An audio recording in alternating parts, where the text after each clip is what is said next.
Hey everyone, Felipe here. Welcome to another Tower of Saviors card review video.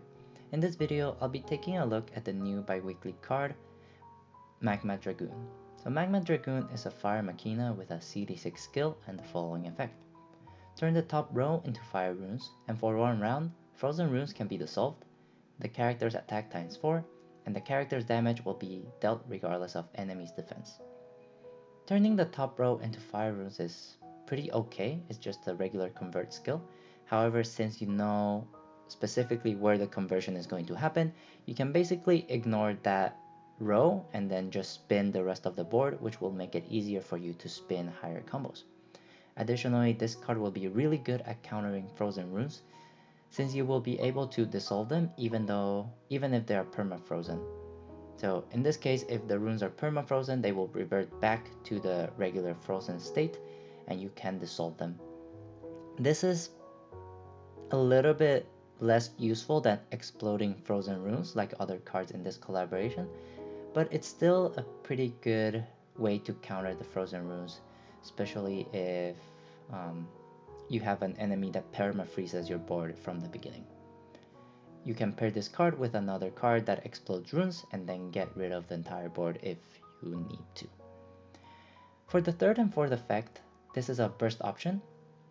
Character's attack times 4 and character's damage will be dealt regardless of enemy's defense. These two skills pair up really nicely. You increase your attack and ignore enemy's defense, which means that you have a higher chance of taking them out in one round. So, in my opinion, that is pretty good. It's a pretty good combo and will come to play pretty useful. However, we have other cards that have higher attack, but in my opinion, as a free-to-play card, bi-weekly card, this is a pretty good effect to have. So yeah, in terms of team building, I think this card will fit really well in a Zero team, the new Rockman Dive collaboration leaders. Also an Iris team, since they are both Fire Machina leaders. By turning the top row into fire runes, you get more fire runes for your Zero team skill, as well as more attacking runes for these two leaders. Additionally, you get a way to counter frozen runes and also a burst option in the form of a ×4 attack. Additionally, I think a CD6 is a pretty short cooldown for a ×4 attack multiplier, so that's also going to be pretty good.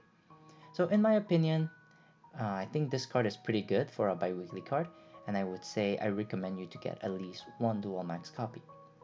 What I will do is I will get a dual max copy and probably just one more copy and leave it at a level 1, just in case I want to have an extra copy in the future once the collaboration ends and we don't have access to this card anymore. But yeah, overall, this card is pretty good, and I definitely recommend to add him to your inventory, since it will be a really good addition to your Machina teams and your Fire teams as well. But yeah, that is all I had for this video. I hope you enjoyed it, and as always, please let me know in the comments if I said anything wrong or if I missed out on any information that I may have not covered. But yeah, stay tuned for my YouTube channel for more Tower of Saviors content, and I will see you next time. Bye everyone!